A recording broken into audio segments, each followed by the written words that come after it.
DBS just announced their results. If you have followed my previous videos, they are essentially the best performer out of the three Singapore banks due to a few key parameters.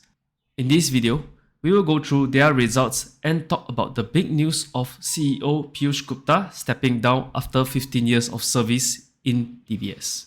Towards the end, we will compare the results between OCBC, UOB and DBS and to see if DBS is still the standout bank. Hi, if you are new to my channel, I'm Ben who likes to analyze on companies.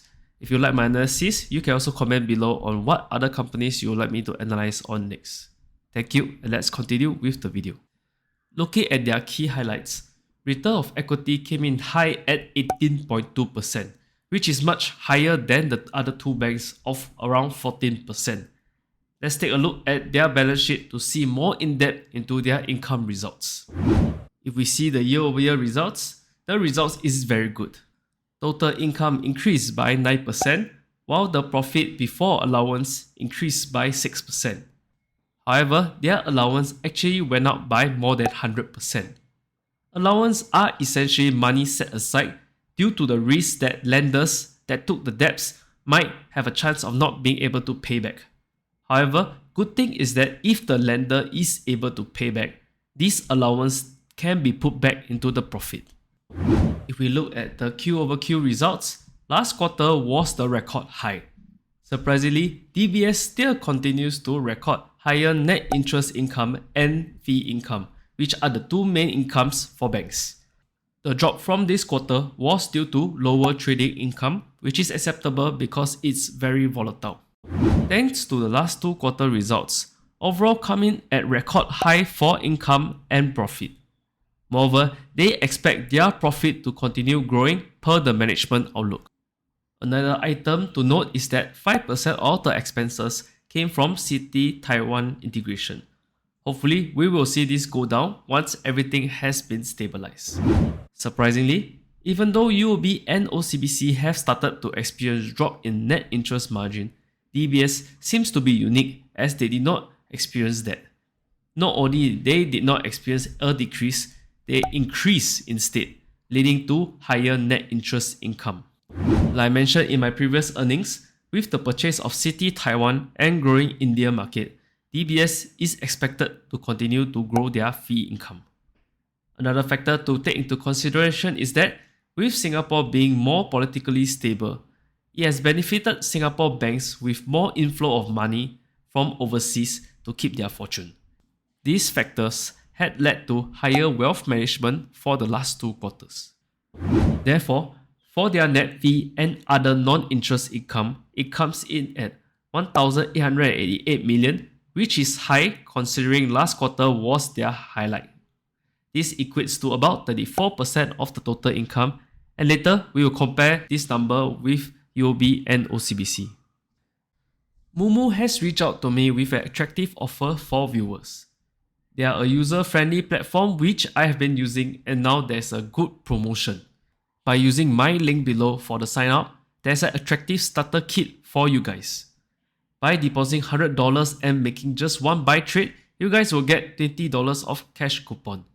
If you deposit $3,000 and make 3 buy trades, you'll get stock bundle worth $70 with fractional shares from Apple, Nvidia, Tesla, AMD or Microsoft.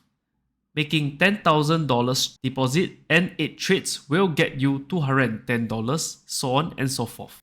They also have money market fund called the Moomoo Cash Plus, which you can park flexible cash to earn 6.8% for the first 30 days.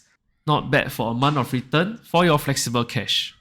So you can support the channel by signing up with the link below. Thank you, and let's continue with the video. There was a slight uptick in their cost to income ratio from 37% to 40% for this quarter. Like they mentioned, it was due to the staff expenses and partially due to Citibank's purchase.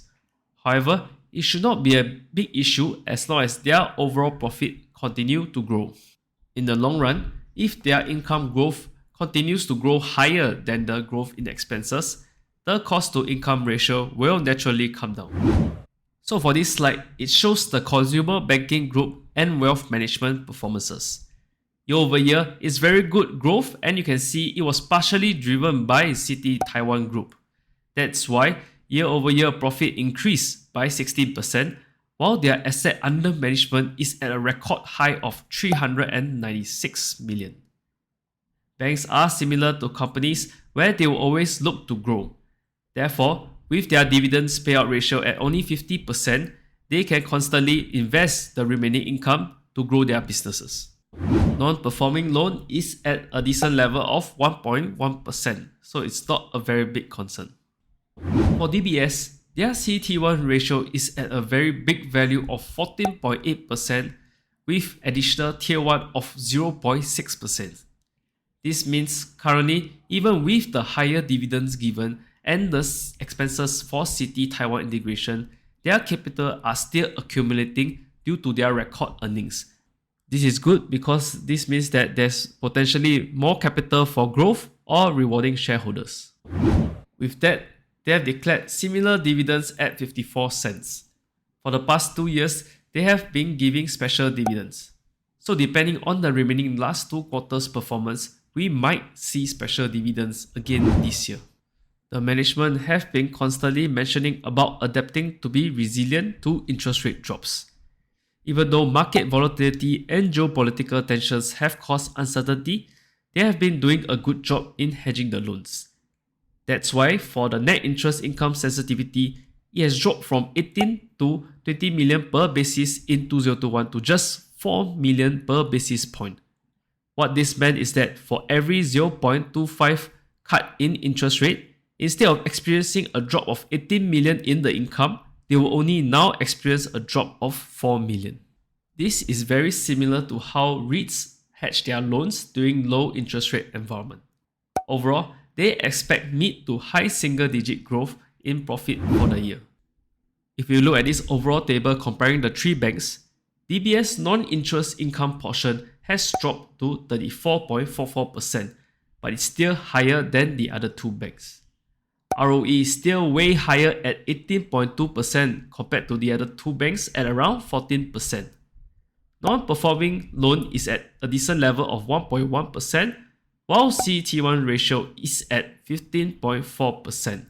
This is very near to OCBC's results. Dividend yield is very high at 7.5% because I've actually included a special dividend of 40 cents. However, even without the special dividend, it's priced at around 6.4%. Cost to income ratio increased, but it's not an issue as long as DBS continues to grow. Another big news for DBS is that their long-serving CEO Piyush Gupta will step down in the year 2025. He has been serving DBS for 15 years and will be taken over by Tan Su-san, who has been working in DBS for 14 years. This is good because the change of CEO will be based on the internal promotion. Therefore, it will definitely be a smoother transition as compared to external hiring. Moreover, she has been working in DBS for 14 years, which definitely has a lot of experience and familiarity within the company. Overall, I feel that this new CEO change will not have any changes or impact to DBS. They should continue to do well with the correct action being passed forward. Thank you so much for watching. I hope you enjoyed this video. Please support the channel by hitting the like, subscribe, and comment on your thoughts on the recent bank's earnings results. You can also watch my previous video where I analyze on UOB and OCBC's results or any other REITs analysis video. Thank you, and I'll see you in the next video.